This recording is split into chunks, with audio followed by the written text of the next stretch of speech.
बिस्मिल्लाहिर्रहमानिर्रहीम। मैं हूं रफ़ाक़त अली और आप देख रहे हैं यूट्यूब चैनल।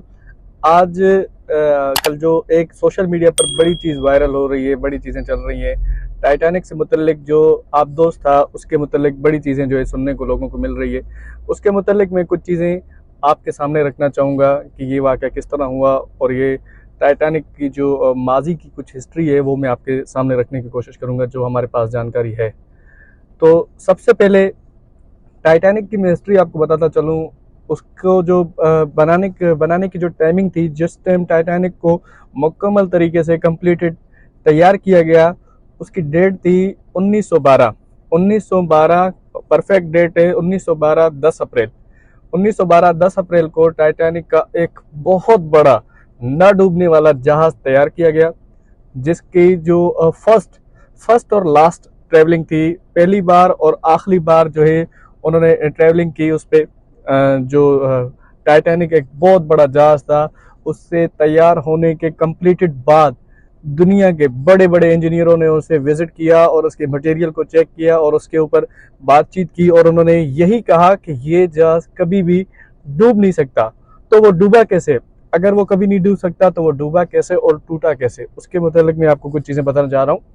सबसे पहले 1912 10 अप्रैल जब टाइटैनिक का एक बहुत बड़ा ना डूबने वाला जहाज जब वो स्टार्ट हुआ अपने सफ़र पे जब स्टार्ट हुआ, तो first day, second day, third day, 3 दिन तक वो बिल्कुल ठीक चल रहा था। हज़ारों की तादाद में उसमें लोग थे। तीसरे दिन रात की टाइम 11:55 पर एक बहुत बड़ी जो है आफत उनके सामने आई और नाइट के टाइम हालांकि सारी फैसिलिटीज उसमें अवेलेबल होती हैं, लेकिन एक बड़ा सा बर्फीला पहाड़ टाइटैनिक के तकरीबन 50 मीटर सामने आ गया, जो उन्होंने कंट्रोल जहाज की इतनी स्पीड थी, इतनी रफ्तार थी, जैसे ही उस बर्फीले पहाड़ से टाइटैनिक का जहाज टकराया तो वो बिल्कुल बीच में उसके में एक बड़ा सा सुरंग हो गया, जिसमें पूरे समुंदर का पानी उसके अंदर चला गया और एक साइड पानी से भरने के बाद वो बीच में से टूट गया। जब वो टूट गया तो दूसरा हिस्सा उसका ऊपर था, तो लोगों ने सोचा कि शायद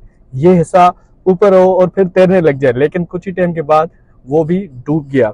तो ये डेट थी 1912 10 अप्रैल को। ये बहुत बड़ा वाकया हुआ, हजारों जानें उस टाइम चली गई। तो उस चीज को देखने के लिए जिसे टाइटैनिक कहते हैं, उसका कंप्लीटेड नाम है RMS टाइटैनिक, जिसे कहते हैं उसका कंप्लीटेड नाम ये है। तो उसे देखने के लिए आज जो आबदोस में लोग जो हैं अंदर जाते हैं, करोड़ों रुपए खर्च करके सिर्फ और सिर्फ उसी को देखने जाते हैं। तो अब रिसेंटली जो 5 अफराद जो इसमें एक्सपायर हो चुके हैं, तो उनमें से 2 पाकिस्तानी थे। एंग्रो कंपनी के वाइस चेयरमैन दाऊद शहजाद साहब थे और उनके बेटे मोहम्मद सुलेमान, ये दोनों पाकिस्तानी थे और ये भी इस जो है आबदोस में टाइटैनिक के मलबों को देखने के लिए ये अंदर गए। आपको इसका पता होना चाहिए 8000 फुट नीचे, तकरीबन इतना नीचे है ये, जिसका आप गहराई का अंदाजा नहीं लगा सकते। लेकिन उसकी ऑक्सीजन की जो एक मुख्तसर टाइमिंग थी वो खत्म हो चुकी। अब कल ही जो है USA ने अपनी जदीद मशीनरी, अपनी टेक्निकल्स तरीके से उन्होंने ये खोजने की कोशिश की और कल उन्होंने ये वेरीफाई किया है कि ये जो सानिया हुआ इसमें ये 5 अफराद जो है एक्सपायर हो चुके। और उसमें कौन कौन से लोग थे? एक पाकिस्तान के थे, एंग्रो कंपनी के वाइस चेयरमैन शहजादा दाऊद और उनके बेटे मोहम्मद सुलेमान, और तीसरे उसमें एक वो इंसान था जिसका वर्ल्ड रिकॉर्ड है पूरी दुनिया में ट्रैवलिंग में। पूरी दुनिया में उसने फर्स्ट में उसका एक टॉप पे रिकॉर्ड है, जिसने पूरी दुनिया उसने ट्रैवलिंग की है।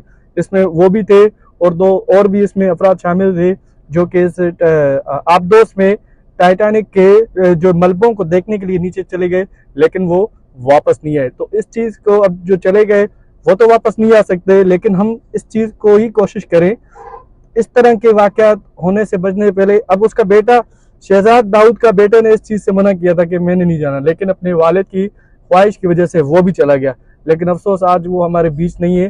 तो इस तरह के वाकयात से हमें सबक लेना चाहिए, हमें सीखना चाहिए। हम कुदरती चीजों के सामने रिस्क नहीं ले सकते, ये एक बहुत बड़ा रिस्क है। उसके अंदर क्या है अल्लाह बेहतर जाने। अब जिन्होंने ये दावा किया था टाइटैनिक जिंदगी भर नहीं डूब सकता, तो वो कैसे डूब गया? एक पहाड़ से टकराने के बाद दो हिस्सों में तकसीम हो गया और वो टूट गया। तो आबदोस हो या टाइटैनिक हो, अल्लाह ताला की ताकतों के सामने ये चीज़ें कुछ भी नहीं है, कोई भी इनकी अहमियत नहीं है।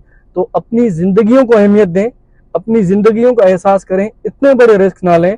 शहजादे दाऊद की फैमिली देखें आज उनकी क्या हालात है, बड़े अफसोस का ये मामला है। उम्मीद है आपको हमारी ये वीडियो समझ आई होगी और इस पर अमल करेंगे।